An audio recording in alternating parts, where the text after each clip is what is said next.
Sorry, I'm a little rusty on my Zoom skills there. Sorry about that. Eric, thank you so much for talking to us. As you know, Lamar Jackson, a big topic of discussion. Have you begun talks with a long-term extension with Lamar, and what do you feel are the chances of something getting done in that regard this year? Well, thanks, Jameson. Welcome to Indy, everyone. Lamar and I have had a couple talks. We did spend some time together a few weeks ago, and that went really well.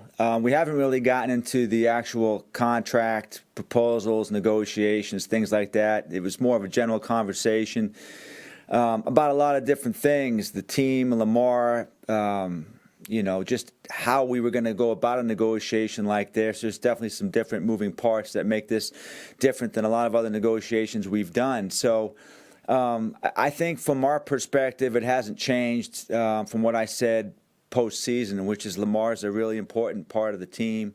He's a leader. He's an outstanding player. He's a foundational type of guy for this organization. I really think he loves the organization. I think he's very appreciative of the organization and our stance and different things. And we're confident and committed to trying to get a long-term deal done, and hopefully we can get that done at some point, in the near future. It may take a little time, but we're willing to try. Jeff Zrebeck. Eric, how surprised were you with Orlando Brown's stance about rather being traded than playing right tackle? And do you have any, I know you're not going to give blow-by-blow on trade talks, but at this point, do you expect him to be the right tackle come July? Well, was I surprised? I think Orlando's a competitive guy. I think he has I had a dream when I was 6 years old to be general manager of an NFL team. I think Orlando's dream has always been to be a left tackle in the NFL like his father. And so, that's just how he sees himself, and that's how he envisions his career playing out. We're blessed to have him on the team.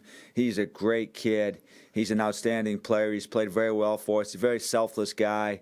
He's bounced around and played two different positions at a very high level.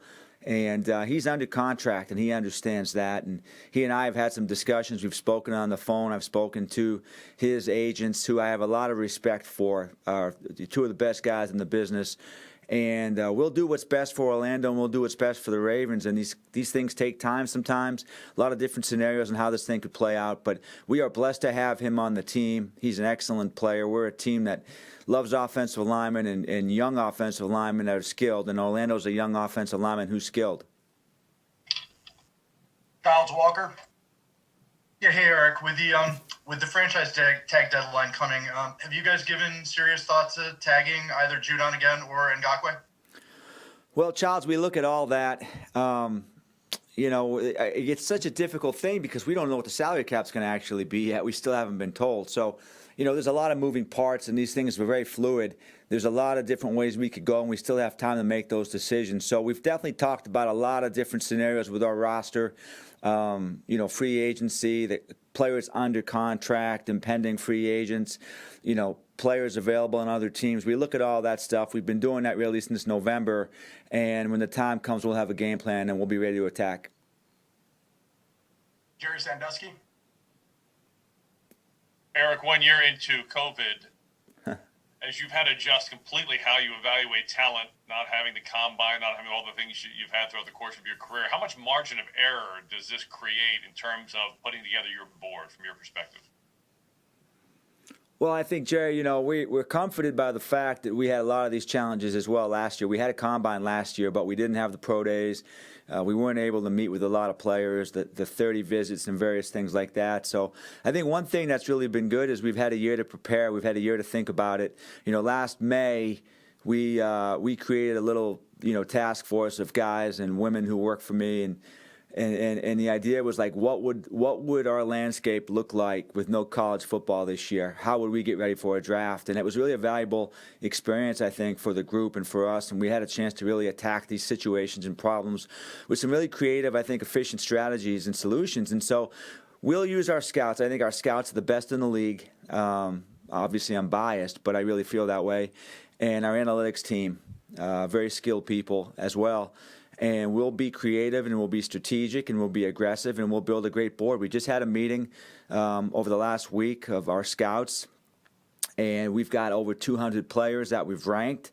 I think it's an outstanding board. You know, there are definitely some unique challenges, but also some opportunities. And because of the Zoom and all these different things, we've had the chance to meet with a lot more players. And there's an advantage to that, to really getting a chance to spend time with these guys over Zoom. The league allows us to do that. There's an unlimited amount of players who we can interview, and the technology makes it very easy. So for us, there's no excuse to not know the players, to not know the personalities. Now, the workouts and the numbers and all that, that might be a different story. But I think in the end, when it comes time to pick the players, we will be in a great position. And I think that our collective intelligence and ability of our scouts and analysts will shine.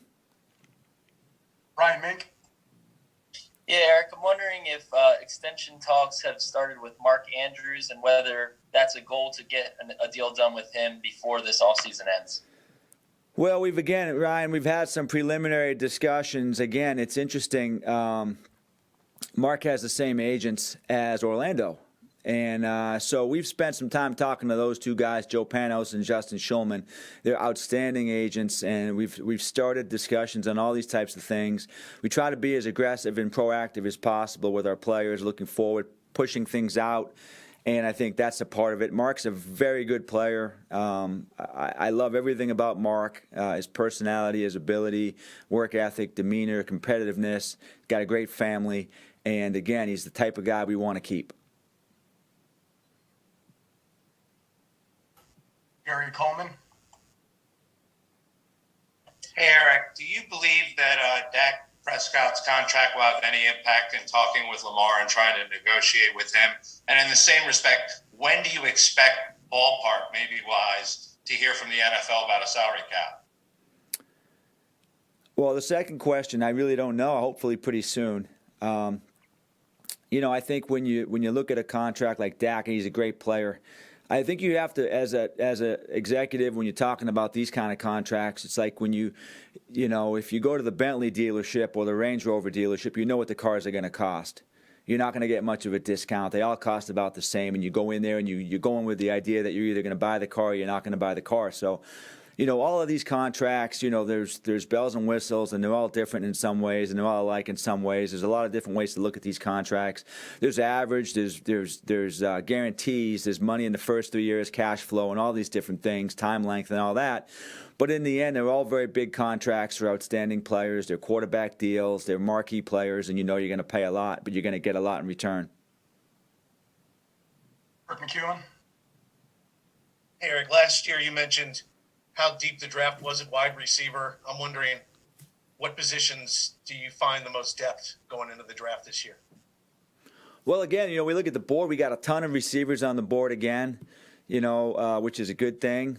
Offensive line looks pretty good, I think, in the first 3 or 4 rounds at least, and then it thins out. So that's really good. I think outside linebacker looks pretty good. Corner looks pretty good. You know, tight end is, you know, probably sparse. Running back, probably not as good. Fortunately, we drafted a good one last year.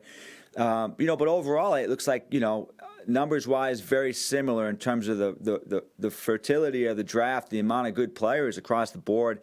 We've got, you know, at least through the first 4 rounds, 5 rounds, there's a really good chance for us to get a guy that would have a chance to start over time. And that's a great thing. And so numbers-wise, it looks very similar to last year's draft in terms of the amount of really good prospects. We feel really good about our chances. We just wish we had more picks. We've got 7 picks right now. Hopefully we have the chance to accumulate a few more. Pete Gilbert. Eric, back to Dak Prescott's contract, you know, he turned down a deal, you know, and kind of bet on himself and went through the tag situation. And even though he got hurt, he ultimately got a lot more money than what they initially offered. Watching that play out, does that change your math and approach to dealing with Lamar at all? No, I don't think so. Every negotiation is different. Every player is different. Every GM is different. And we have a strategy and we have a relationship. That doesn't really affect me. Lamar's played 3 years, and you know what? He's a good player. We feel really good about him. I think he feels really good about us. And it's up to us to get a deal done. Luke Jones. Hey, Eric. I know Brandon Williams' contract is one that you guys have adjusted quite a bit over the years. Where his number stands right now, are you comfortable with it, and do you fully expect him to be on the team in 2021? Again, we don't know what the cap's going to be, so it's hard to really say anything definitively. But Brandon played good football this year. He's a valued player of the team. It's hard to find guys like him. He fits our mentality. He's still a relatively, as a nose tackle, these guys can play for a long time. He plays hard. He plays good. He's one of us. He's a Raven through and through. So yes, I expect him to be on the team. Todd Karpovich. Hey, Eric, thanks for doing this. Free agency starts next week. How difficult has it been for you to put together a plan without a defined salary cap on guys you're going to pursue? And have you been able to work around that on guys you want to pinpoint?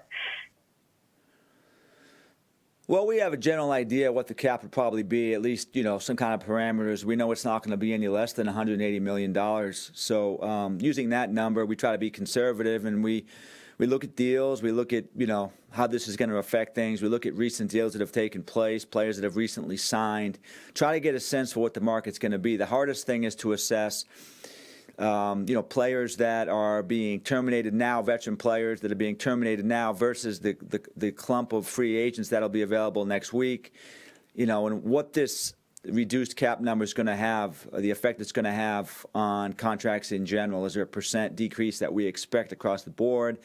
How is this going to affect guys that get cut in, later March, early April? How's that going to affect their value? Are the top guys going to get paid equivalent to what they normally would be paid in any other given year?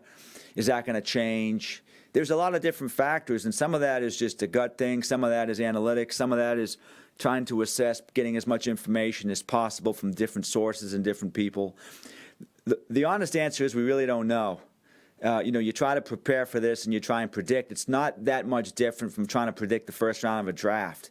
You can get pretty close. I can get pretty close, but there's always going to be some surprises and changes and different things that happen along the way. We're trying to do that right now. We're trying to assess what the next 14 days are going to look like. And that's a challenge, but we embrace it. It's kind of fun. It's kind of fun with some changes and some new nuances involved. So we'll pivot as we have to pivot. We'll be aggressive when we can, but we'll also be, I think, conservative in some ways too. Paul Smoko. Hey, Eric. Talk about contract extensions. Two guys I'd like to ask you about in terms of contract possibilities. One is Derek Wolfe, and the other is Gus Edwards. Do you expect a tender for Edwards, or has there been discussion about extending him? Well, Gus is going to be on the team one way or the other. We're going to certainly tender him if we don't get a long-term deal done, but he's raving. He played his butt off this year, and he had a good season for us. Derek's a free agent as of right now. We have had conversations with his agent. Again, we've had conversations with every free agent pretty much on our team, or with his agents for the most part. So every player you ask me about, I'm going to say we've talked to the agent because that's what we do. We have talked to Derek's agent. I think Derek had a great experience here. I think he had a great year for us. He fits us, another guy that fits us. We'd love to have him back. And I think the challenge is to find the right numbers and the right opportunity, and we'll see how that all transpires over the next 10 days. John Stepner. Hey, Eric, good to see you.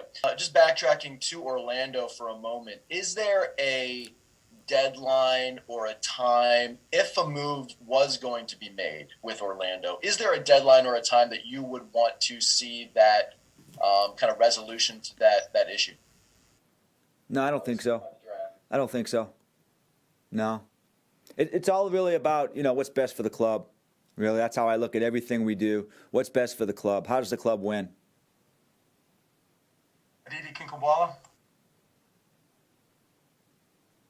You were talking earlier about missing out on the combine and making up for it via Zoom. How much do the standards of the combine matter, where you have one scale and you have one guy clocking the 40 and one guy testing this? Does that really make a difference in evaluation? That's a good question. I think it does. It's something we've thought about. You like everything to happen in the same atmosphere in a sterile environment and everybody being tested exactly the same way. That is a challenge, and some of that we can adjust to using analytics and different things that we do with things like, speed output and GPS and trying to be as really smart as we can be and use as much information as possible using objective measures. But it is a challenge if you have one guy doing 40s at Oklahoma State and another guy doing 40s at Oklahoma. The question is, well, are they being measured exactly the same way? And so we will look at that. I think there are other ways we can sort of balance that out a little bit, but it is a challenge. That's one of the real values of the combine, is getting the objective data and having a chance to see the players on the same stage compete at the exact same time under the exact same conditions. So that's a challenge for us, but we will adjust effectively. Mark Viviano. Hey, Eric, similar to what you were just talking about, but more subjective. You talked about meeting players on Zoom. I spoke with a Division I lacrosse coach who's recruited 20 guys and signed them without shaking their hands or meeting them. How much of that do you miss, and what is a potential pitfall of not really getting to know guys as well as you may want to before you commit and invest? Well, you love to see these guys in person for sure. There's a lot of challenges with that, body typing and things. It's really valuable for me as an old school scout to have a chance to see a guy in person. That being said, I think we are blessed to have a staff of guys with tremendous experience. Our scouting staff, analytics, we are blessed to have the continuity. Thankfully, it goes back to Mr. Modell and then Steve Bisciotti. We've only had a couple GMs, a few head coaches, and our scouting staff has been, in a lot of ways, part of that continuity, and we've been intact for really 25 years in many ways. So that's a huge advantage for us, I think, that we have a chance to interview players. We know our standards. We ask the right questions. We have developed, I think, a great system of interviewing players over the last 5 to 7 years under Joe and George. We've really tweaked it and refined it. We've done a lot of research on interviewing players and getting to know players, and I think we've got a phenomenal system in place, very cutting edge.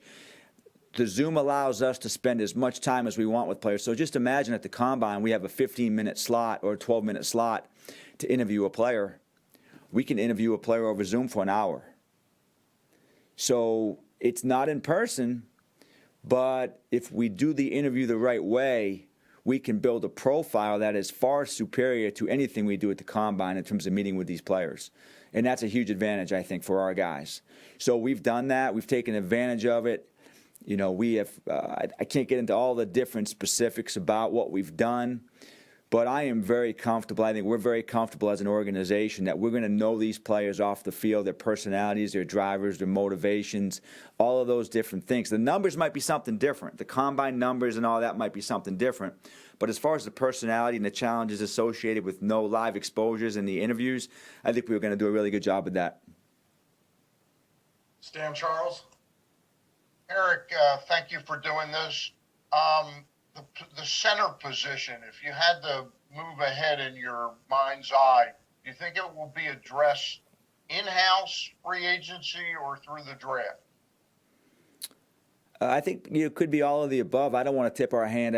I think our coaches have a really good plan moving forward for that position. And then I think from a scouting perspective, if there is a free agent that we think is really, really good as an option, we will we'll look into that. And certainly with the draft, we're going to always be a best player available team. And so if we're picking in the best guy available as a center, then we're probably going to pick him. Jeff Rebeck. Eric, if just to go back to something Jameson asked you earlier, do you have meetings like you had with Lamar regularly with different players? Did you go see him in Florida, or can you give us an idea of kind of the logistics and how all that played out? I meet with the players a lot. I meet with free agents, or guys that have questions or their contracts a lot, and just so with Ronnie Stanley, we probably met I don't know, you'd have to ask Ronnie, but probably 10 times. He still likes to meet with me.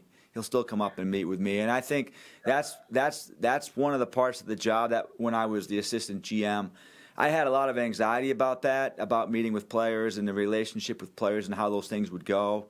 Probably that and the salary cap, I would say, would be the two things that caused me the most anxiety as I was thinking about what this job would be and where I had to grow and improve and learn and all those things. And now I would look back and say to you all that two of the things that probably give me the most satisfaction now are meeting with players and the salary cap and doing deals and things like that. And, I spend a lot more time now meeting with players than I do scouting, which is unfortunate because I love to scout players. But I do spend a lot more time now with Pat and Nick talking about the salary cap, and then with players coming up to my office, meeting with me, talking to me about a lot of different things, whether it's their contracts, whether it's their family situation or something they need support with, or a challenge they're having, or in the case of one guy, life after football and him thinking about the scouting profession and can I help him kind of get a sense for what that might look like.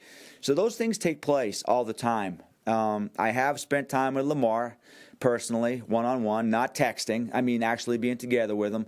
And it was great. And we talk about a lot of different things, the team, his family, his goals and dreams for the future, what he loves about the organization. We laughed a lot. I talked about some stories, and he likes to hear stories about players that we've scouted and drafted over the years. And so it's been really healthy, really, really good. And I think we've started to talk about what a contract might look like, but we haven't really necessarily gotten into all the weeds and all the nuances of all those types of things, but that will be coming at some point soon. Ryan Mink. Eric, like you said, you don't know what the salary cap is going to be exactly, but you're in better position than a lot of other teams. Do you expect that most of the money that you have allotted or that you have remaining will be used on keeping your young players on extensions or whatnot, or do you feel like you can be pretty active in the free agency market? Well, I think that just depends. It's a good question, but if you think about the salary cap like an ice cream cake, there's only so much to go around, and at some point late at night, if you're hungry, you might eat a big piece of that cake, which leaves less for everybody else. And so, I think it's a work in progress. It just depends. I can't give you a definitive answer because I don't know who's going to be available, who's going to get cut, who wants to come to Baltimore, which of our players want to do long-term deals. These things are very, very fluid. And as apprehensive and anxious as we are about this offseason, I think players feel the same. It's a very, very uneasy feeling with a reduced salary cap in many ways, and we all feel it. Players, front office, coaches, unrestricted guys, players on teams, draft picks. Everyone is trying to get a sense for this new climate, how to adjust, how to pivot, and how best to survive. Jonas Schaefer. Eric, I know you haven't gotten too deep into the numbers there with Lamar, but do you expect him to be represented by his mother? I mean, is it going to proceed as normally without normal representation? That'd be a question for Lamar. I'm not going to get into the personal, specifics of any of these negotiations, how the dynamic changes or what the dynamic might be, except that, we will be as transparent as possible with Lamar. He'll be as transparent as possible with us. And certainly, it's going to be a good relationship and partnership. We've fortunately, as I've gained experience, we've done some good contracts. We've worked with Marlon, and we've worked with Ronnie. We've worked with Chuck. We've worked with Pat. We've worked with Boyle, and we've done a lot of different contracts with players. And I feel more and more confident every day. Every deal you do really does kind of scar you up a little bit, and it helps. And I think the players know that we'll be as fair as possible, and we know the players are going to advocate for themselves as best as they can, and we'll get a deal done. Jameson Hensley. Hey, Eric, I know not to talk about specific names in free agency, but in terms of wide receiver, do you have in your mind kind of the type of wide receiver as far as, strengths that you might want to bring onto this team? I was waiting for the first receiver question. I didn't know how long it was going to take. I mean, we talk about all these things in the offseason. You know, we had a great personnel meeting after the Super Bowl. I think it was after the Super Bowl. Maybe it was the week before the Super Bowl. But we had a personnel meeting with our coaches and our scouts, and we talk about, you know, where we want to be and how we want to evolve and what we want the team to look like offensively, defensively, special teams, and what the cap's going to look like and how that's going to affect our team, or which players we want to sign or offer long-term deals to. You know, and we're always talking about the nuances of these positional groups and what our strengths and weaknesses might be. So I think we have an idea of what we're looking for. It doesn't really serve my purposes to tell you exactly what we're looking for player-wise, but we do talk about that stuff. We self-scout, I think, is the term that we use quite a bit, looking at, you know, what we have, where we want to be, where we've made mistakes, where we've succeeded. And, you know, our goal is to build a diverse team with a lot of different types of players that can help you in a lot of different situations with depth at all positions that fit under the salary cap and give you a chance long-term to succeed. Jerry Sandusky. Eric, the talk is obviously about the salary cap going down this year, but the NFL also has framework deals in place with the networks that could arguably double their television revenue in the years ahead, which means the salary cap in the future is going to explode. So how much do you have to balance the deals you try to put together this year with the deals that you know are going to be done on a very different framework next year and beyond? Well, it's a hard question for me to answer because I have no numbers. I have no knowledge of that. I mean, I read things like you all do, but again, I'm just right now operating under this year and what we think the parameters will be this year. And then again, I always expect the worst, and I'm happy when we get something better than that. So if someone says to me the cap's going to be $181 million, I'll be psyched because I'm operating as the cap's going to be $180 million. You know, so that's just my mindset. I try not to be optimistic because then I'm usually let down. So I'm usually pessimistic, and then I end up being happy.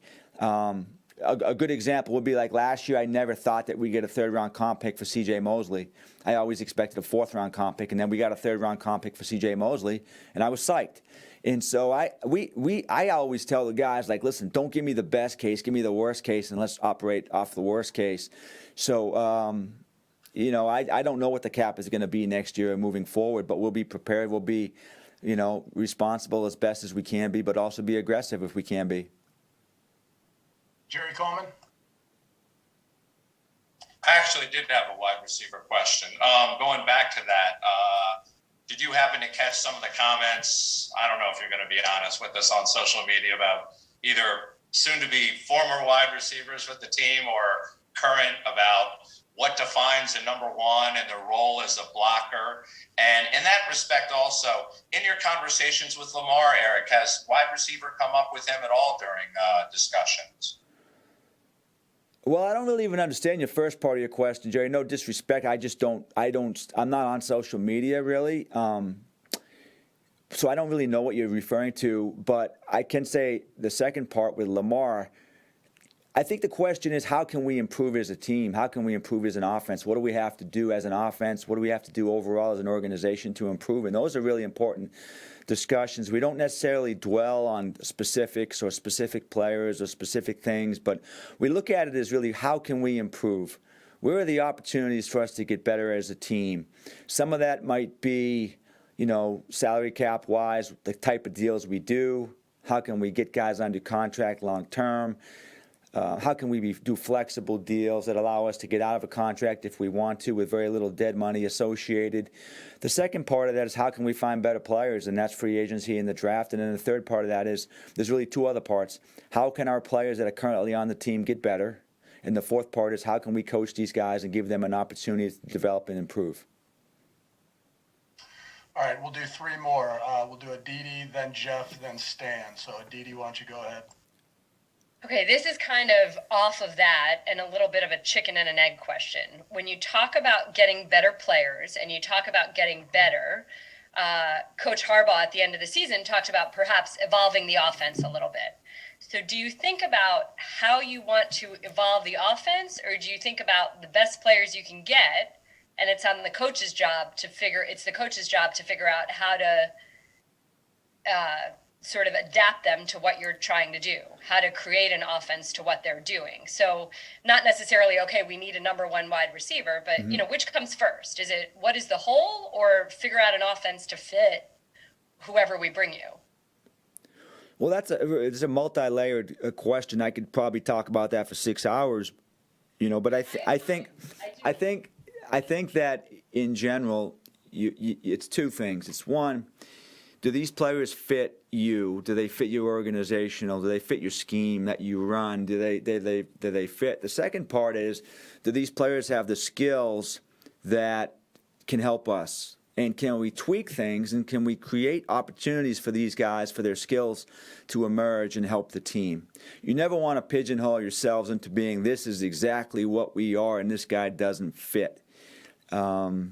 Because a talented player can fit any team. You just have to be creative. On the other hand, we've made mistakes over the years by bringing in players that didn't necessarily fit us, and we see them go to other teams and succeed and thrive. And sometimes, and it's my job, and that's Zazi's job as GM and as our scouts, to find the players that really do fit the defense or fit the offense of what we're trying to do.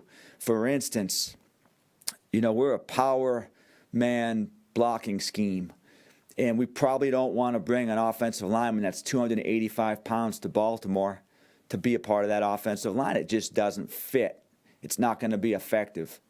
On the other hand, is there a player that we could bring in that doesn't necessarily, fit? For instance, say it's a 4-3 defensive end who's not a great player in space in terms of dropping and all those types of things. We like our 3-4 outside linebackers to be able to drop and play in space and cover tight ends and do all these things. However, if the guy's a dominant pass rusher and he can't drop and play in space, it would be something that we would probably really strongly consider, because this guy has a dominant trait, which is to rush the passer. So I think it's a little bit of give and take. The biggest thing is understanding who you are as a team, having a great relationship as a scouting staff with your coaching staff, and being on the same page, and really working together to build the best team you can. Jeff? Eric, apologize for re-asking a question I asked you about over a month ago, but it seems pertinent with the salary cap situation. Have you gotten any word from the league about any resolution with the Earl Thomas situation? No, I mean, that's ongoing.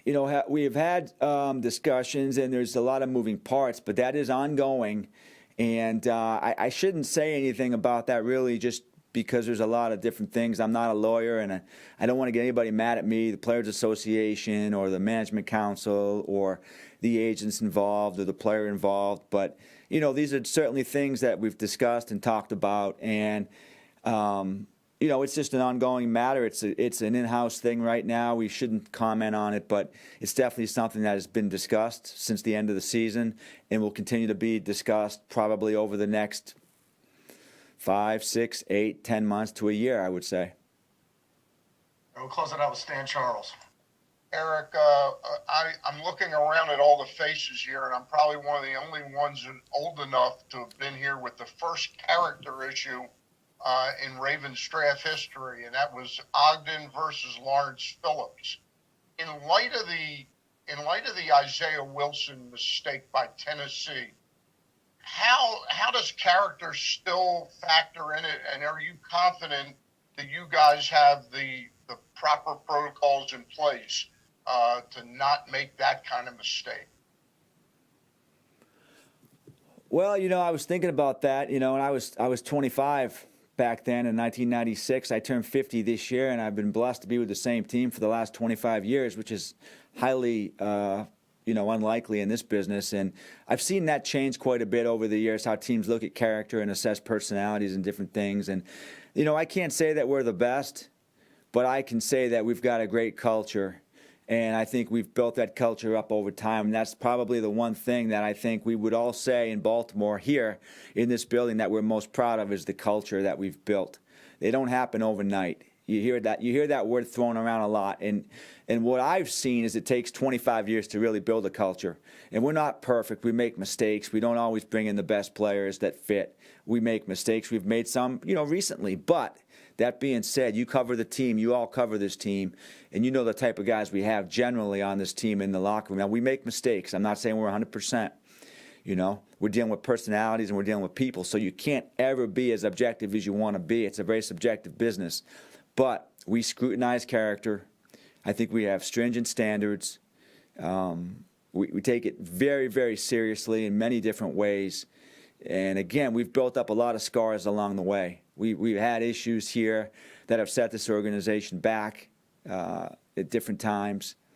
We've seen how these types of things can decimate a franchise and kill a franchise in many ways, and embarrass an organization, embarrass the community. And we take it very seriously, and we spend probably more time in the meetings, the draft meetings specifically, talking about the personality of the player and the character of the player than we do the ability.